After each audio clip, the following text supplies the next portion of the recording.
Yes बेटा, question number 19 book आपके पास है। बी और सी का फर्स्ट पॉइंट मैं नहीं करवा रही हूँ आपको। फर्स्ट पॉइंट में 19 क्वेश्चन के फर्स्ट पॉइंट में ओल्ड रेशो गिवन है। डी अपने साथ 2000 रुपीज़ की प्रीमियम लेकर आया और न्यू रेशो के बारे में कुछ नहीं बोला है। बोला है जितना पहले उसके आने के बाद बी और सी उतना ही खाएंगे जितना पहले खाते थे। दैट मीन्स ओल्ड रेशो ही हमारी सैक्रिफाइसिंग रेशो होगी। आप अपने आप से कर लेंगे। पॉइंट नंबर बी में आपको क्या बोला है कि जो ए है वो 1/6 सैक्रिफाइस कर रहा है और बी 1/12 सैक्रिफाइस कर रहा है। मुझे सैक्रिफाइसिंग रेशो की ज़रूरत क्यों होती है? एंट्री नंबर 2 में आप सबको पता है। तो यहाँ पर मेरे पास 1/6 और 1/12 का सैक्रिफाइस उन्होंने क्वेश्चन में दे रखा है। एलसीएम लेके डिनोमिनेटर इक्वल करना बहुत ज़्यादा ज़रूरी है, तभी हमें एक्चुअल रेशो पता चल पाएगी। यहाँ पर मैंने जब एलसीएम लिया तो 12 दैट इज़ इक्वल टू 2:1, यानी कि सैक्रिफाइसिंग रेशो कितनी आ गई है? 2:1। ये कौन सी एंट्री में ज़रूरत पड़ेगी? सेकंड नंबर की। पहली एंट्री में आपको पता है cash account debit to premium, फिर प्रीमियम का पैसा बी और सी आपस में बांट लेंगे 2:1 में। क्वेश्चन नंबर 20 पर ज़रा ध्यान से आप गौर फरमाएंगे। बी और सी दो पार्टनर्स थे। क्वेश्चन नंबर 20 में बी और सी, मैंने गलती से ए और बी लिख दिया, ठीक है, बी और सी कर देती हूँ। Wait a second. क्वेश्चन में 20th क्वेश्चन में बी सी दो पार्टनर्स हैं, 3:1 में शेयर करते हैं। क्वेश्चन में लिखा है नया पार्टनर आया 1/3 हिस्से के लिए। नए पार्टनर का नाम क्या है भाई? इसमें नए पार्टनर का नाम है डी। डी कितने शेयर के लिए आया? 1/4 शेयर के लिए आया। तो 1/4 शेयर के लिए डी आया और 1/3 शेयर के लिए। टोटल में से हमने 1/3 उसको प्रॉमिस किया था कि भाई डी तुझे दे देंगे, दे दिया उसको। 1 में से 1/3 उसको दे दिया डी को, बचा कितना? 2/3। क्वेश्चन में लिखा है कि remaining will be divided among B and C. B and C decided to share future profits equally. वो कहते हैं जो भी बचेगा हम फ्यूचर में उसको इक्वल शेयर करेंगे। बचा कितना? उसको देने के बाद 2/3 बराबर आधा आधा। 2/3 का आधा बी ने ले लिया, 2/3 का आधा सी ने ले लिया। बहुत सिंपल सी बात थी। न्यू रेशो निकाल देते हैं। अब बी के पास पहले कितना था उससे कोई मतलब नहीं, अब कितना है? 2/6। डी के पास कितना है? सी के पास कितना है? 2/6। और डी कितने शेयर के लिए आया है? 1/3। तो तीनों का नाम यहाँ लिख दिया बी सी डी।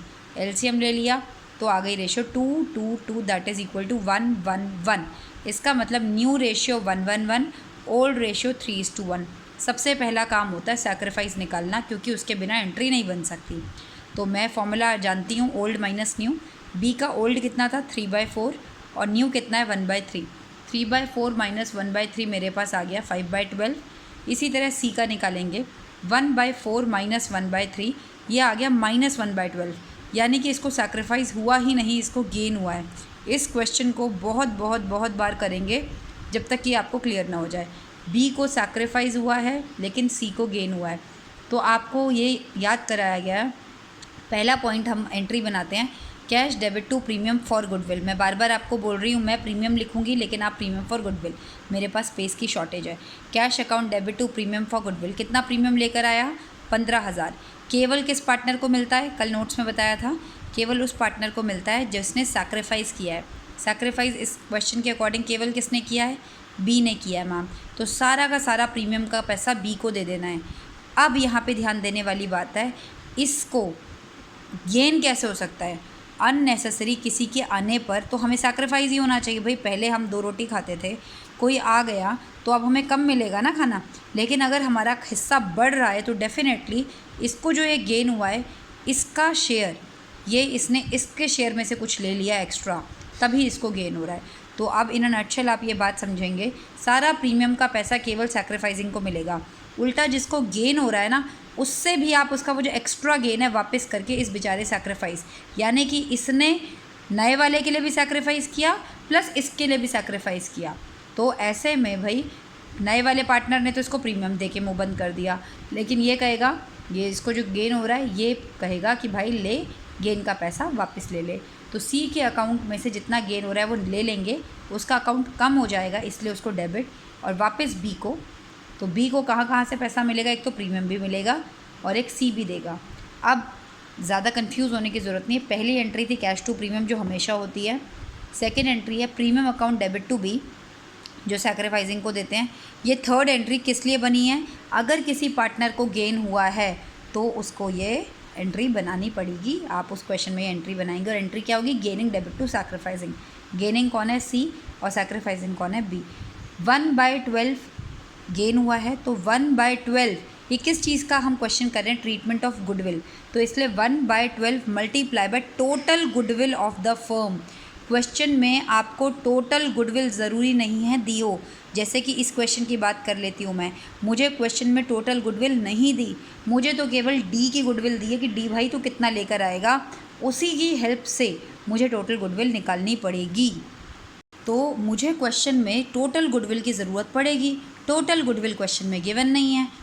कैसे, यहाँ पर जो गुडविल दी है वो तो सी की दी है, डी की दी है कि D brings 15,000 as his share of premium. ये नहीं बोला पूरी फर्म की 15,000 थी, ये बोला है जो डी हिस्सा लेकर आया वो 15,000 लेकर आया है, उसकी मदद से मैं टोटल गुडविल निकालूंगी। कैसे, 15,000 कौन लेकर आया, डी।